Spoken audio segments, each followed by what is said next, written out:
প্রিয় অষ্টম শ্রেণীর ছাত্রছাত্রী 2025-এর রায়মার্টিন প্রশ্নবিচিত্রার ইতিহাসের 8 নম্বর স্কুলে সমস্ত প্রশ্নের উত্তরগুলো করে দিলাম। 8 নম্বর স্কুল, দাদন বলতে বোঝায় অগ্রিম অর্থ। Option A. চিরস্থায়ী বন্দোবস্ত চালু করেন লর্ড কর্নওয়ালিস। Option B. সতীদাহ প্রথা নিষিদ্ধ করেন Lord William Bentinck. Option C. আর্য সমাজের প্রতিষ্ঠাতা ছিলেন দয়ানন্দ সরস্বতী। Option B. জাতীয় কংগ্রেসের প্রথম সভা বসেছিল বোম্বাইতে। Option A. মহারাষ্ট্রে শিবাজী উৎসব প্রচলিত হয় বাল গঙ্গাধর তিলকের নেতৃত্বে। Option B. ভারতে প্রথম সুতির কাপড় তৈরির কারখানা চালু হয় বোম্বাইতে। Option A. আনন্দমঠের রচয়িতা Bankimchandra Chattopadhyay. Option C. Enfield হলো এক ধরনের রাইফেল। Option B. বুড়ি মেলামের যুদ্ধের নায়ক ছিলেন বাঘা যতীন। Option A. দুয়ের দাগে ক স্তম্ভ খ স্তম্ভ, সাঁওতাল বিদ্রোহ 1855 খ্রিস্টাব্দ, রেলপথ নির্মাণ প্রকল্প শুরু 1853 খ্রিস্টাব্দ, সুরাট অধিবেশন 1907 খ্রিস্টাব্দ, রাজা রামমোহন রায় সতীদাহ বিরোধী আন্দোলন, দীনবন্ধু মিত্র নীল দর্পণ নাটক। বেমানান শব্দটি খুঁজে বের করো। রাজা রামমোহন রায়, দেবেন্দ্রনাথ ঠাকুর, কেশবচন্দ্র সেন, দয়ানন্দ সরস্বতী। দয়ানন্দ সরস্বতী কেন বেমানান সেটা তোমরা দেখে নাও। দয়ানন্দ সরস্বতী ছাড়া বাকিরা সকলেই ব্রাহ্ম সমাজের সঙ্গে যুক্ত। বাহাদুর শাহ জাফর, নানা সাহেব, তিতুমির, মঙ্গল পাণ্ডে। বেমানান হবে তিতুমির। তিতুমির বারাসাত বিদ্রোহের নেতা, আর বাকিরা 1857 খ্রিস্টাব্দে মহাবিদ্রোহের নেতৃবর্গ। হিন্দু মেলা, ভারত সভা, জাতীয় কংগ্রেস, ইন্ডিয়ান লীগ। বেমানান হবে হিন্দু মেলা। চারের দাগে ঠিক না ভুল, ক্ষুদিরাম বসু ও প্রফুল্ল চাকি কিংসফোর্ডকে মারতে গিয়েছিলেন। সত্য। ভাইসরয় কথার অর্থ হলো রাজপ্রতিনিধি। সত্য। আমাদের ভিডিওটি যদি তোমাদের ভালো লেগে থাকে তাহলে তোমরা লাইক করো, শেয়ার করো। আমাদের চ্যানেলে নতুন হয়ে থাকলে চ্যানেলটিকে সাবস্ক্রাইব করো। পাঁচের দাগে রায়ত কথার অর্থ হলো কৃষক। দাক্ষিণাত্য হাঙ্গামা কবে কোথায় হয়েছিল? 1875 খ্রিস্টাব্দে মে থেকে সেপ্টেম্বর মাসে হয়েছিল। 1875 খ্রিস্টাব্দে মে থেকে সেপ্টেম্বর মাস পর্যন্ত দাক্ষিণাত্যের মহারাষ্ট্রের পুনা ও আহমদনগর জেলায় যে কৃষক বিদ্রোহ হয়েছিল তাকে সরকারি পরিভাষায় দাক্ষিণাত্যের হাঙ্গামা বলা হয়। মহারাষ্ট্রের পুনা ও আহমদনগর জেলায় যে কৃষক বিদ্রোহ হয়েছিল তাকে সরকারি পরিভাষায় দাক্ষিণাত্যের হাঙ্গামা বলা হয়। আলিগড় আন্দোলনের জনক কে? স্যার সৈয়দ আহমেদ খান। বাঁশের কেল্লা কে নির্মাণ করেছিলেন? তিতুমির। অনুশীলন সমিতি কে প্রতিষ্ঠা করেছিলেন? সতীশচন্দ্র বসু 1902 খ্রিস্টাব্দে অনুশীলন সমিতি প্রতিষ্ঠা করেছিলেন। রাখি বন্ধন কবে পালিত হয়েছিল? 1905 খ্রিস্টাব্দে 16ই অক্টোবর রাখি বন্ধন পালিত হয়েছিল। জাতীয় কংগ্রেসের প্রতিষ্ঠাতা কে? Allan Octavian Hume. Allan Octavian Hume হলো জাতীয় কংগ্রেসের প্রতিষ্ঠাতা। ছয়ের দাগে সূর্যাস্ত আইন কি? 119 নম্বর পৃষ্ঠায় 14 দাগের প্রশ্নের উত্তরটি তোমরা দেখো। সূর্যাস্ত আইন কাকে বলে?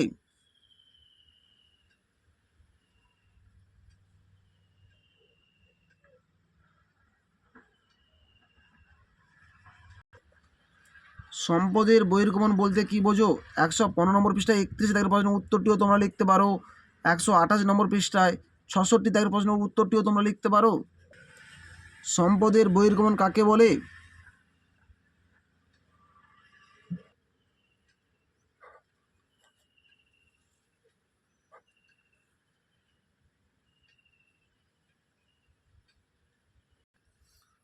সতীদাহ প্রথা কি? 161 নম্বর পৃষ্ঠায় 11 দাগের প্রশ্নের উত্তরটি তোমরা দেখো। সতীদাহ প্রথা কি?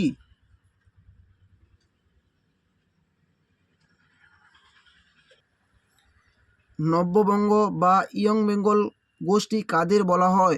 163 নম্বর পৃষ্ঠায় 21 দাগের প্রশ্নের উত্তরটি তোমরা দেখো। নব্যবঙ্গ বা ইয়ং বেঙ্গল কাদের বলা হয়?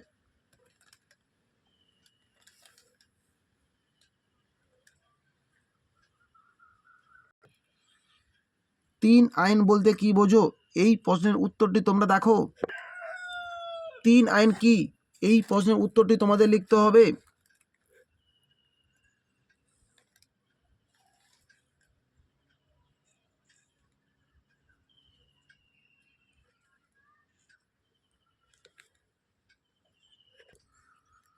সভা সমিতির যুগ বলতে কি বোঝো? 203 নম্বর পৃষ্ঠা 1 দাগের প্রশ্নের উত্তরটি তোমরা দেখো।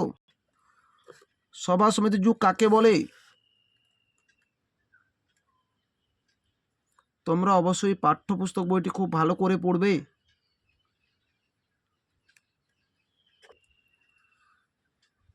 লাল বাল পাল কাদের বলা হয়? 211 নম্বর পৃষ্ঠায় 42 দাগের প্রশ্নের উত্তরটি তোমরা দেখো। লাল বাল পাল কাদের বলা হতো?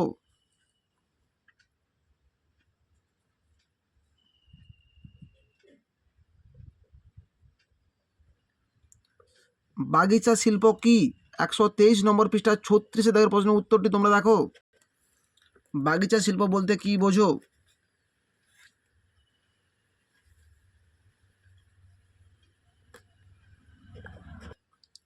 দিকু কাদের বলা হয়?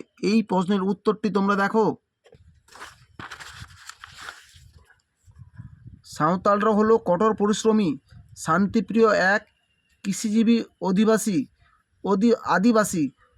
সাঁওতালরা হলো কঠোর পরিশ্রমী, শান্তিপ্রিয় এক কৃষিজীবী আদিবাসী সম্প্রদায়। সাঁওতাল সহ বিভিন্ন উপজাতির মানুষদের কাছে মহাজন, ব্যবসায়ী, ঠিকাদার, খ্রিস্টান মিশনারি সহ সকল প্রকার বহিরাগতদের পরিচয় ছিল দিকু নামে।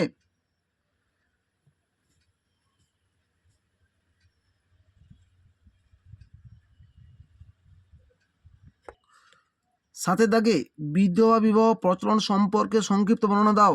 162 নম্বর পৃষ্ঠা 17 দাগ এবং 18 দাগের প্রশ্নের উত্তরগুলো তোমরা দেখো। কে কবে বিধবা আইন পাস করেন? কে কবে বিধবা আইন পাস করেন? এই প্রশ্নের উত্তরটি তোমাদের লিখতে হবে। বিধবা আইন প্রবর্তনের ক্ষেত্রে বিদ্যাসাগরের ভূমিকা লেখো। এই দুটি প্রশ্নের উত্তর তোমাদের লিখতে হবে।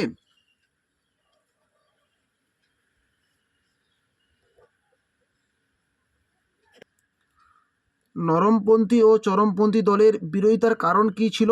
210 নম্বর পৃষ্ঠা 38 দাগের প্রশ্নের উত্তরটি তোমরা দেখো। কংগ্রেসের নরমপন্থী ও চরমপন্থীর মধ্যেকার দুটি মূল পার্থক্য উল্লেখ করো। এই প্রশ্নের উত্তরটি তোমাদের লিখতে হবে।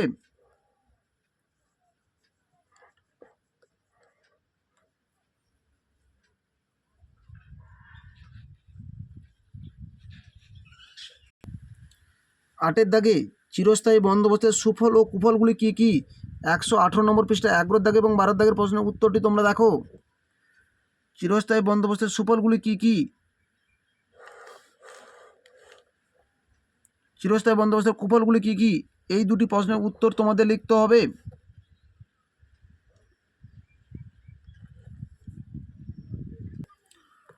1857 সালের মহাবিদ্রোহের কারণগুলি আলোচনা করো। এই প্রশ্নের উত্তরটি তোমরা দেখো। 1857 সালে মহাবিদ্রোহের কারণগুলি আলোচনা করো। 155 নম্বর পৃষ্ঠায় 31 থেকে 32 থেকে এবং 33 থেকে প্রশ্নের উত্তরগুলো তোমাদের লিখতে হবে। মহাবিদ্রোহের রাজনৈতিক কারণ, সামাজিক কারণ এবং অর্থনৈতিক কারণ, এই তিনটি প্রশ্নের উত্তর তোমাদের লিখতে হবে।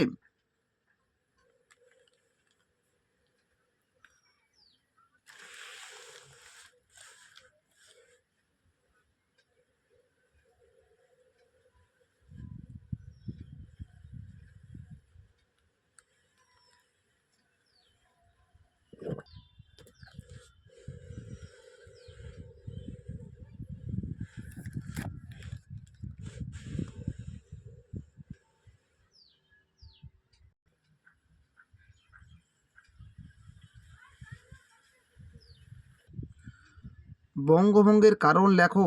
199 নম্বর পৃষ্ঠার 25 দাগের প্রশ্নের উত্তরটি তোমরা দেখো।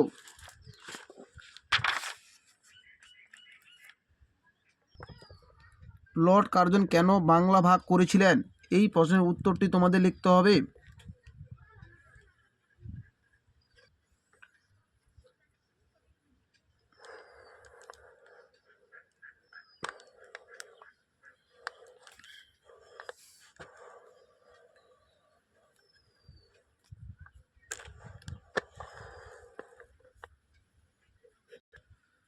ক্লাস 6-এর দ্বিতীয় পর্যায়ক্রমিক মূল্যায়নের ইতিহাসের সমস্ত স্কুলের ভিডিওগুলি আমাদের চ্যানেলে আপলোড করে দেওয়া হলো। তোমরা যদি না দেখে থাকো অবশ্যই দেখে নাও।